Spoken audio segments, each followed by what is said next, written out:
Profesor, no lo escuchamos. Gracias, será que estaba silenciado mi micrófono, pero repito, buenos días a todos, bienvenidos. Buenos días, profesor. Buenos días, profesor. Buenos días, profesor. Buenos días, profe. Bien, antes de iniciar sesión formalmente con lo que vamos a ver el día de hoy, les quiero preguntar que si hay dudas o hay preguntas en relación a las actividades que hemos tenido, sobre todo la última. Algunos me expresaron sus dudas, me las enviaron y les contesté, pero los demás, si tienen alguna situación al respecto, muchachos, algo que quieran comentar.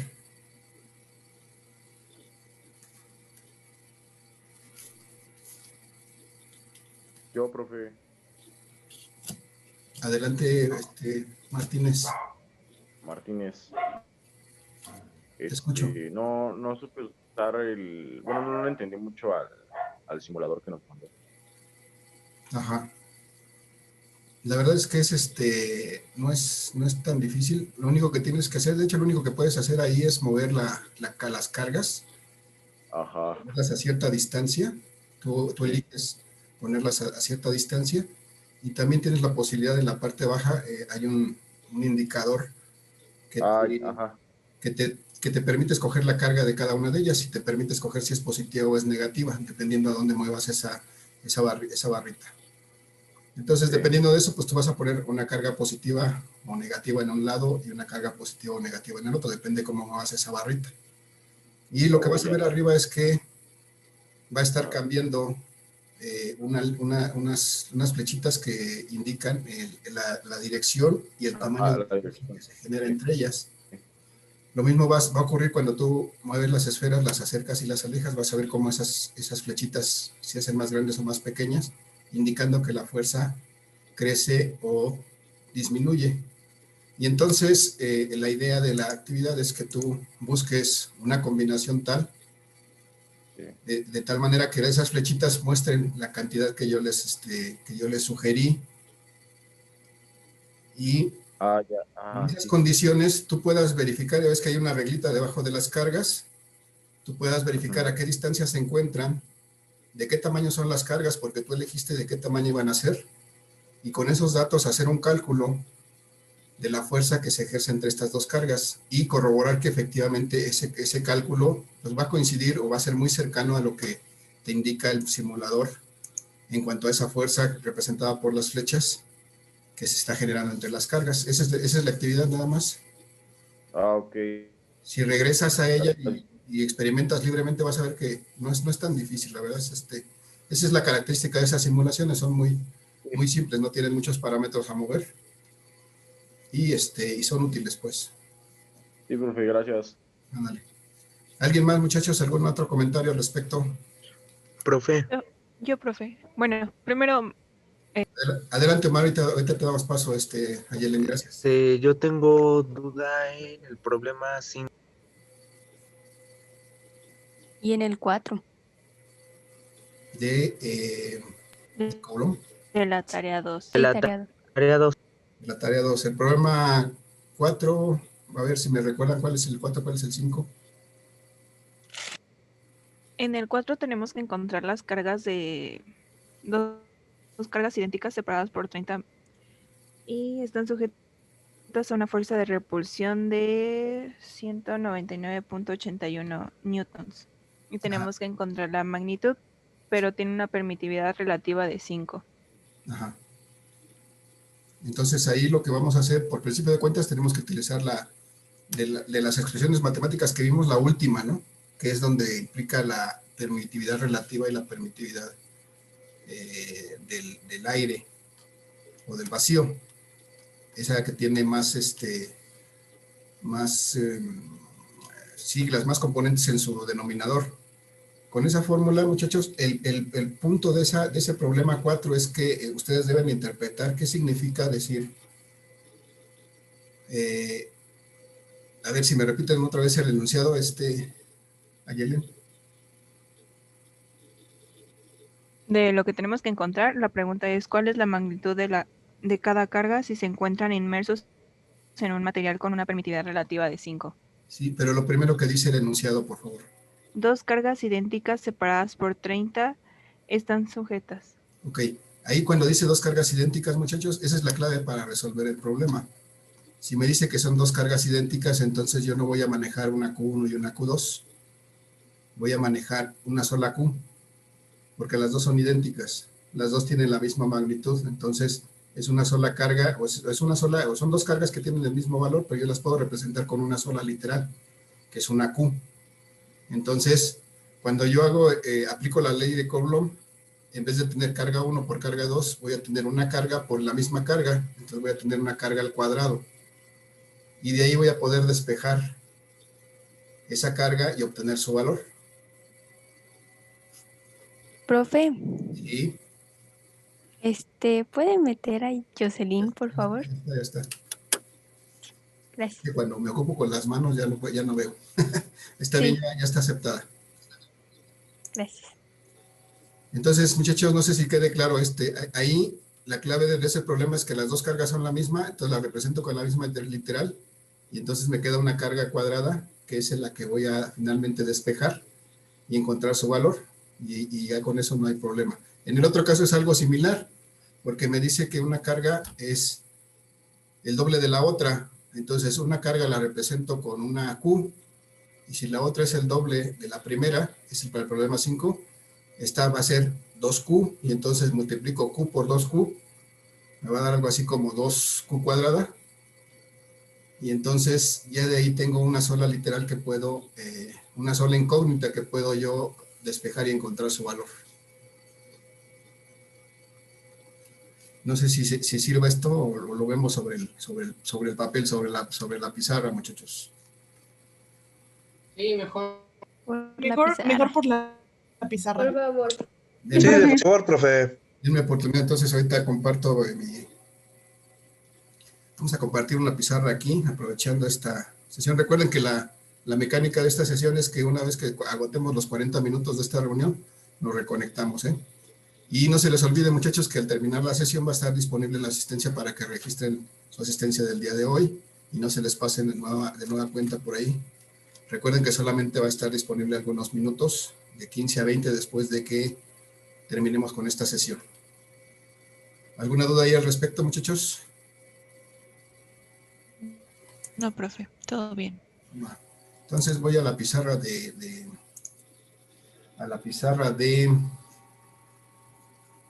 ¿cómo se llama esto?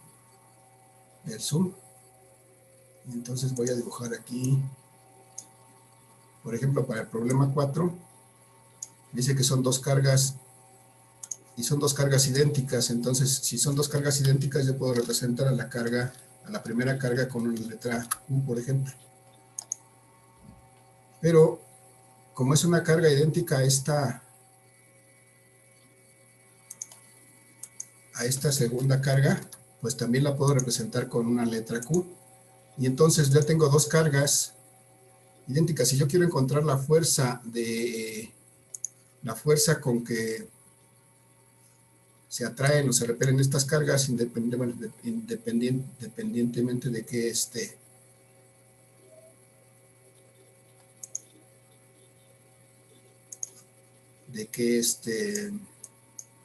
signos sean, la fuerza va a ser la misma. Entonces, ¿cómo la voy a obtener? Pues la voy a obtener multiplicando la constante K. Ah, pero me decían que en el caso de la 3 no hay, se habla de una permitividad absoluta, ¿no? Perdón, relativa. Confírmenme, muchachos. En la 4 habla de una permitividad relativa. De 5. De 5. Sí, de 5. Para encontrar la fuerza entre estas cargas, lo que tengo que usar es la expresión que me implica a esa permitividad relativa. Es decir, que aquí en lugar de la constante K tengo que usar aquí 1 sobre 4pi epsilon 0, que es la permitividad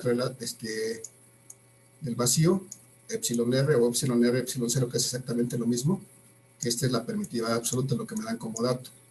Y después, cuando voy a multiplicar las cargas, pues tengo una carga Q multiplicada por otra carga Q, porque habla que estas cargas son idénticas, entonces yo las tengo que representar, como las desconozco, las tengo que representar con una misma literal, pero la clave es que dice que son idénticas entre la distancia que la separa al cuadrado. Entonces aquí va a estar esa distancia R.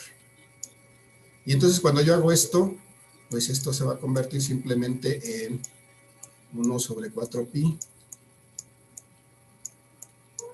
epsilon 0, que es la permitividad absoluta del aire o el vacío, epsilon r, que es la permitividad relativa del medio que les estoy proporcionando el dato, y aquí voy a tener finalmente Q cuadrada entre R cuadrada. Y si se dan cuenta, entonces lo único que desconozco de aquí es este valor de Q, entonces tengo que despejar esta Q para poder llegar a su valor. Finalmente, si yo despejo, bueno, voy a despejar Q cuadrada. Si yo despejo Q cuadrada, me va a quedar acá la fuerza, el cuadrado de la distancia. Esta que estaba aquí la voy a pasar para acá, multiplicando la fuerza. Y todo esto que estaba dividiendo, también va a pasar multiplicando a la fuerza que estaba de este lado. Y me va a quedar por 4, por pi, por epsilon 0, por epsilon r. Y finalmente para sacar, para quitar este cuadrado solamente aplico la raíz de esto y aplico la raíz de todo esto. Y de esta manera encuentro el valor de la carga. ¿Sí, muchachos? ¿Sí entendimos esa parte? Sí. Confírmenme, ¿hay alguien ahí? Sí, profe. Entonces esa es la manera en que se resuelve ese. Y el otro es exactamente igual, muchachos, porque el otro dice que la primer carga, tengo una primer carga y después tengo una segunda carga, pero aquí la idea es que la primer carga tiene una cierta magnitud. Por ejemplo, si la representa esa magnitud con carga, con esta Q de carga, la segunda carga también tiene una cierta magnitud, más bien me dice que es el doble de la primera carga, entonces la tengo que representar como 2Q. Profe, profe, ¿Sí en la quinta es el triple, no el doble. El triple, ok, bueno, entonces en lugar de ser 2, aquí es 3. Déjenme poner aquí 3Q. Finalmente es un número que hay que multiplicar ahí.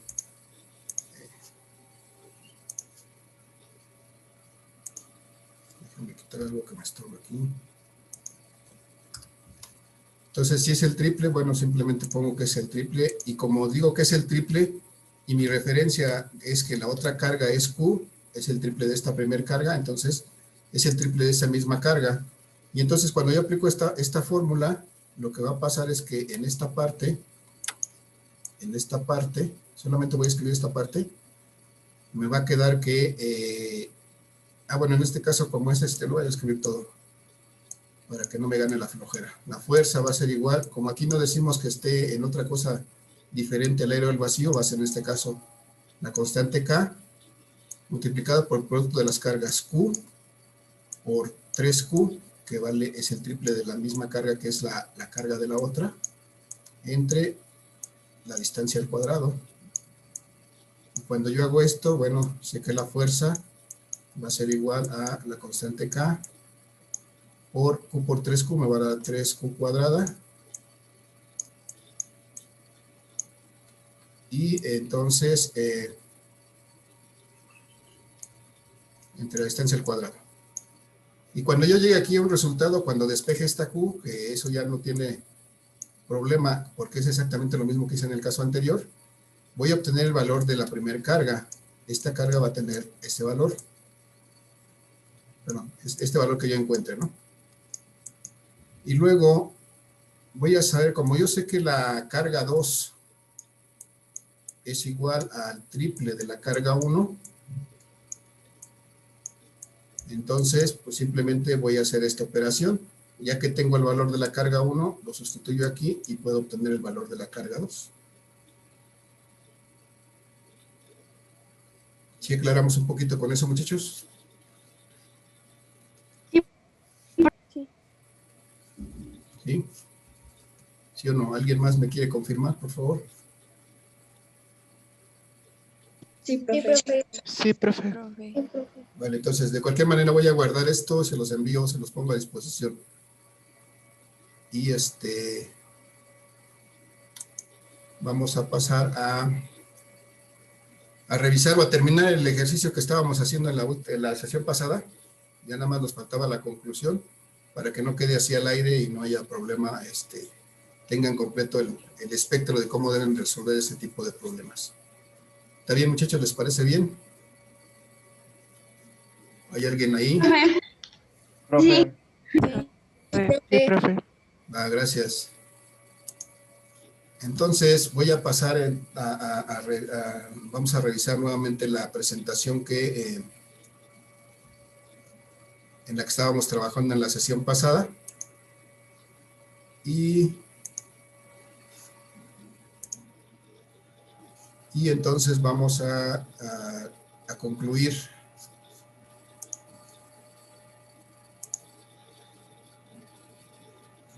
Vamos a concluir para que no quede este ejemplo a medias. Bien, hasta aquí habíamos llegado, muchachos. Si se acuerdan de la sesión pasada, estábamos calculando de un arreglo de cargas en esta disposición de 3 cargas negativas. Habíamos visto ya cómo se componía la fuerza resultante que ejercían estas 2 cargas que están en la parte superior sobre esta carga que está en la parte inferior. Y habíamos determinado ya sus direcciones aproximadas mediante el trazo. Y habíamos determinado incluso ya su magnitud, incluso su dirección, ya los habíamos expresado como vectores. Habíamos visto entonces que esta carga, esta fuerza que ejerce la carga 2 sobre la carga 3 tiene esta dirección en el sentido negativo del eje Y, y de ahí que después de que calculamos su magnitud, que nos dio 720 newtons, definimos que su dirección era de 270 grados. Eso me coincide exactamente con el eje Y, pero en sentido negativo. Y después transformamos esta cantidad a una cantidad en vectores unitarios. La expresamos en forma de vectores unitarios este mismo vector. Y me quedó de esta manera, 0 en I y menos 720 en J, newtons en J. Procedimos a calcular después la fuerza que la carga 1 ejerce sobre la carga 3, que era esta fuerza que se presenta sobre esta línea que une a la carga 1 y la carga 3. Determinamos su magnitud por medio de la ley de Coulomb y determinamos finalmente que la carga que la fuerza que se ejerce entre estas 2 cargas es de 180 newtons y la expresamos como un vector en forma polar. Para eso, bueno, tuvimos que hacer el análisis de cuál es la dirección de este vector F13, de esta fuerza 13, y vimos que llegamos a que era 315. Ahí nada más me detengo tantito para que revisemos esta situación. Aquí, bueno, aquí fue muy fácil, porque aquí tengo, lo que formó aquí es un triángulo rectángulo que tiene 2 lados iguales. Tiene aquí un lado de 5 y un lado de 5. Este es el único caso, para que no se queden con esa idea, muchachos. Este es el único caso en que estos ángulos internos del triángulo valen 45 grados. Si estas cantidades son diferentes, si esta cantidad es diferente de esta, esto ya no se cumple. Entonces, solamente en este caso, sí hay esta situación de que estos ángulos son 45 grados. Entonces, ya de ahí no tuvimos que hacer ninguna operación para determinar ese ángulo. Pero si me dieran otras cantidades diferentes, muchachos, yo tendría que determinar cuánto vale este ángulo. Y desde luego podría usar cualquier función trigonométrica, porque ya conocería este lado, conocería este lado y conocería este lado. Podría usar cualquier función trigonométrica que me pueda dar el dato de cuánto vale este ángulo que estoy remarcando aquí en rojo. Pero en este caso, bueno, ya saben que el ejemplo simple es el que yo hago y el difícil es el que les toca a ustedes. Bien, muchachos, entonces por eso determinamos que este ángulo que tenía este vector fuerza 13 es de 315 grados. Y de ahí simplemente pasamos a la forma polar. Perdón, a la forma de vectores unitarios. Y luego lo único que nos restaba era calcular finalmente la fuerza resultante, que la tengo aquí expresada, Y aprovechando que ya tengo aquí la fuerza 1,3, voy a colocar la fuerza 2,3, que ya calculé también arriba. Y voy a hacer, de esta fuerza 2,3 es 0i. Y menos 720 J. Profe, Eu, ¿de dónde salió el 127.2? Que no me acuerdo. 127.2 de todos, cuando paso de la forma, eso es de aquí a acá, cuando paso de la forma polar del vector, que es esta, expresada en su magnitud y su dirección, para pasar a la forma de vectores unitarios, ¿qué tengo que hacer? Pues voy a tomar el ángulo y voy a sacar el coseno de este ángulo y voy a multiplicar por este valor y luego eso me va a dar este otro valor. Si tú sacas el coseno de 315 y multiplicas por 180, eso te va a dar 127.2. Si quieres corroborar, Ok, gracias. ¿firmas?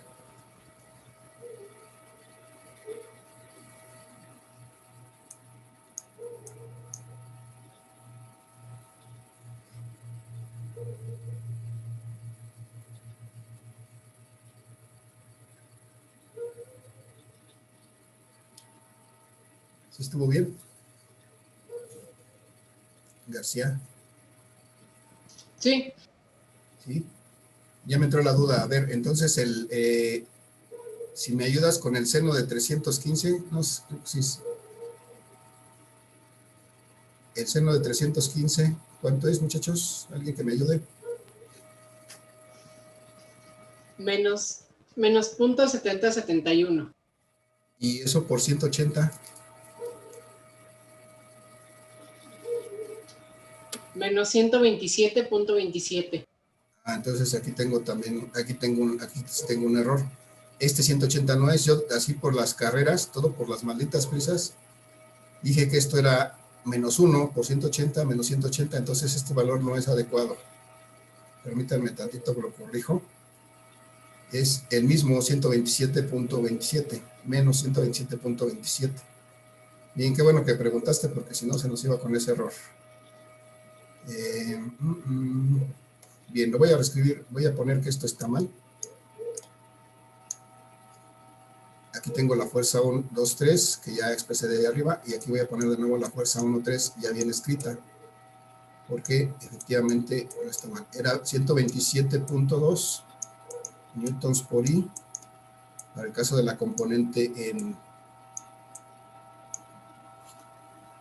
el eje Y menos 127.7 o punto 2, ¿verdad? Aquí también me puse... Sí, punto. Esa dislexia que no me deja, perdón. Voy. Déjenme reseteo tantito. Dije 127.2 y escribí 12.7.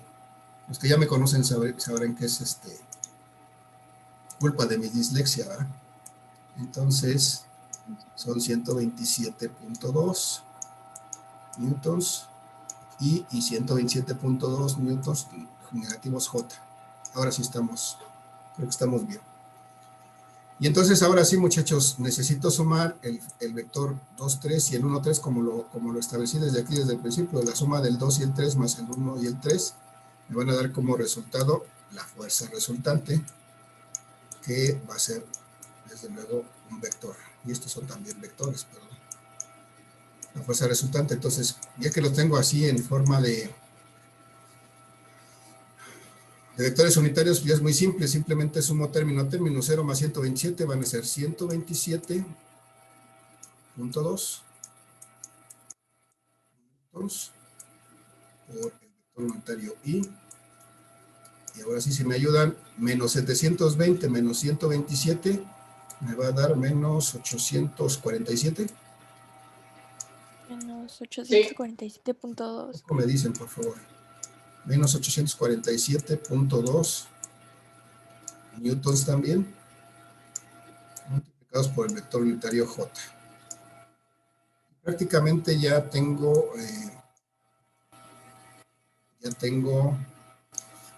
terminado mi problema, ya que tengo mi fuerza resultante expresada en forma de vectores unitarios, pero generalmente me van a pedir que yo la exprese de la misma manera que, o sea, en forma polar. Entonces tengo que pasar de esta forma unitaria a una forma polar.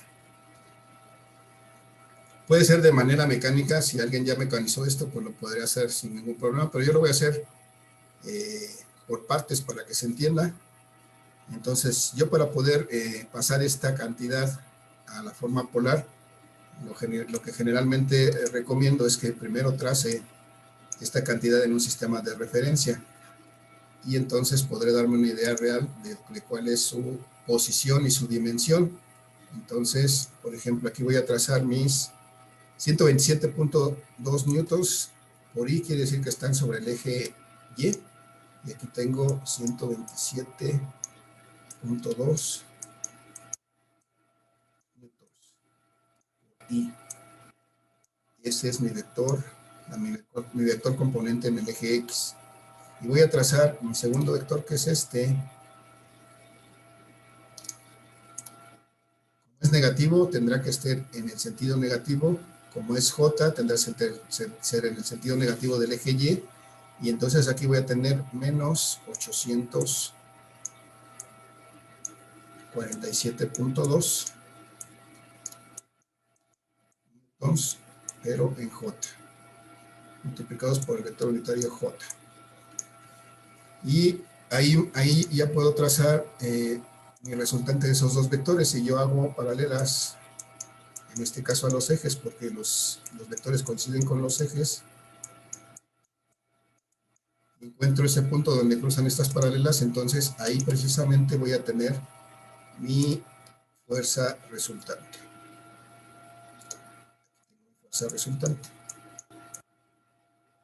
Esta fuerza resultante, desde luego, es un vector que tiene una magnitud y tiene una dirección.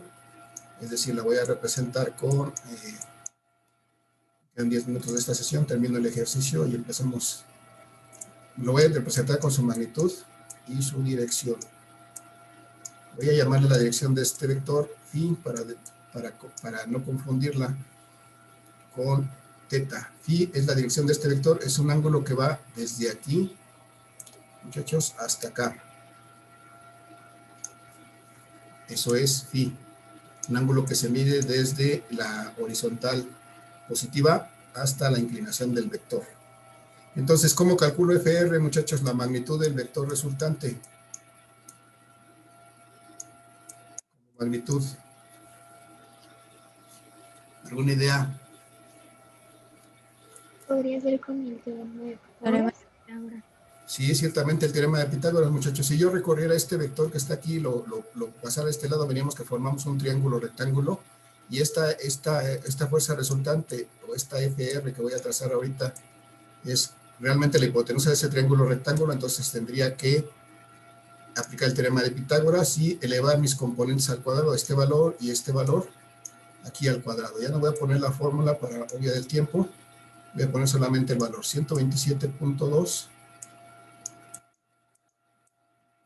newtons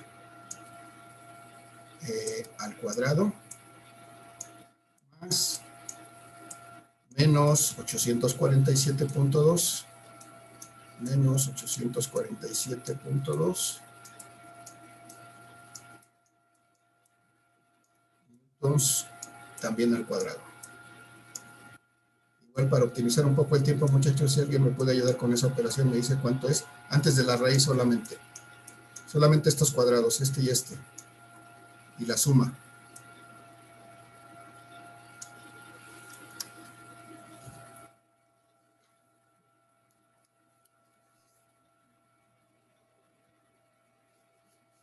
¿Hay alguien ahí que me ayude?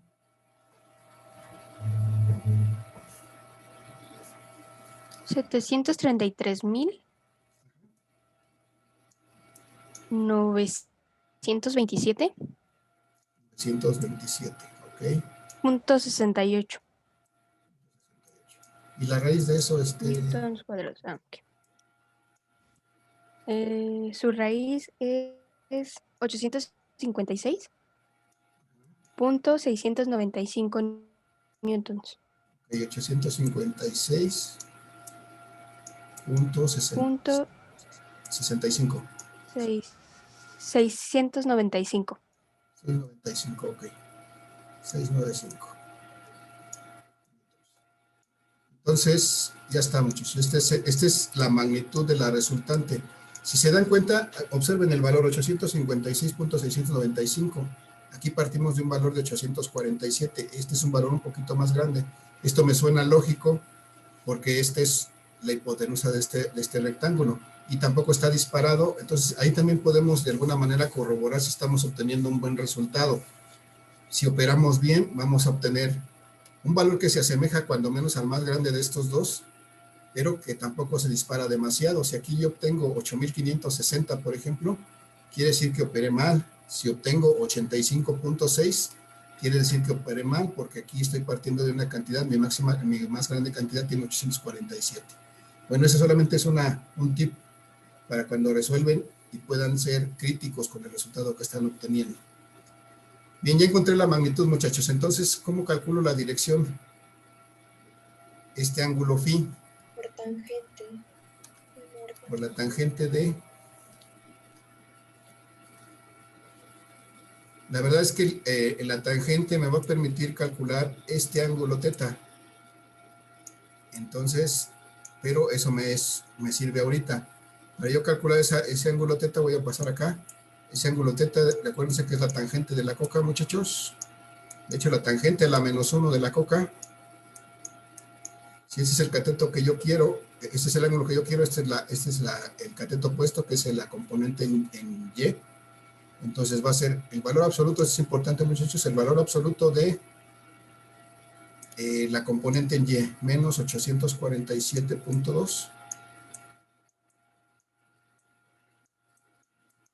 2 newtons, incluso si le pongo, entre la componente en X, 127.2. Son newtons, incluso aquí las unidades se van a eliminar. Estas dos barritas me dicen que es el valor absoluto, el signo se va a eliminar, y entonces solamente voy a tomar el valor de 847 entre 127, y con eso voy a calcular el ángulo. Esto es, θ es igual a la tangente a la -1. ¿Cuánto es esta operación, muchachos? 847.2 entre 127.2. 6.66, ¿no? No, a mí me dio 1.421. No. A ver. Sí, no, lo que dijo Dulce. A mí también me dio 6.6. Es lo que dijo Dulce, profe. 6.66. 6.66. Ok, si me dicen cuánto es la tangente inversa de eso. 81.461. 81.4, vamos a dejarlo en 81.4. Bien, eso es lo que vale el ángulo teta, pero ¿cuánto vale el ángulo phi de aquí, muchachos? ¿De cuánto valdrá phi de aquí? Yo sé que phi más teta vale 360 porque completan la circunferencia. Entonces, ¿cuánto vale phi?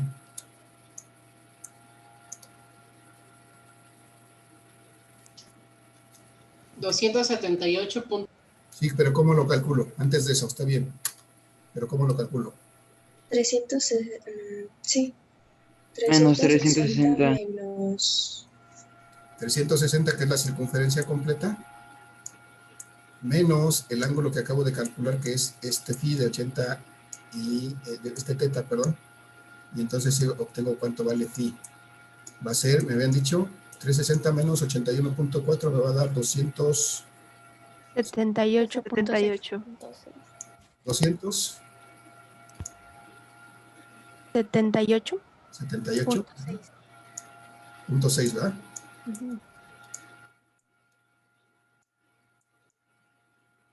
6 grados. Ya está.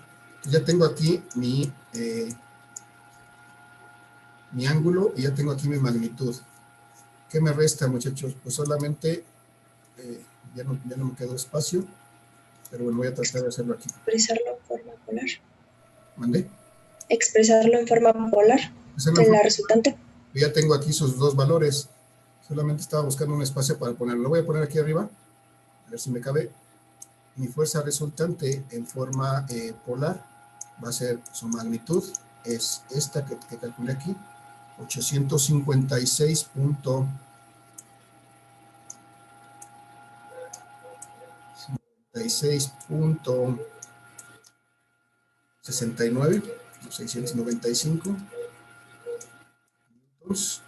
que es su magnitud, y con un ángulo de 278.6 grados. Oh, perdón. Esa dislexia que no me deja. 278.6 grados. Y entonces ahí habré concluido, habré terminado de expresar esta fuerza resultante ya en forma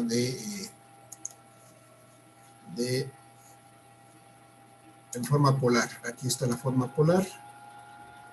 Y aquí debajo ya tenía la forma de vectores unitarios. Y ahí tengo concluido mi problema, muchachos. Hasta aquí, muchachos, ¿alguna duda, alguna pregunta? Se va a acabar esta sesión. Nos reconectamos en un par de minutos una vez que se cierre. Y vamos al siguiente tema. Vamos a empezar a revisar lo que es campo eléctrico, muchachos. ¿Hasta aquí alguna duda? No, profe. No, profe. No, profe. Gracias. No, profe. ¿Estamos todos con el procedimiento que seguimos para resolver? ¿Sí? ¿Está claro el procedimiento? Sí. Sí, profe, todo claro. Sí, profe. Gracias.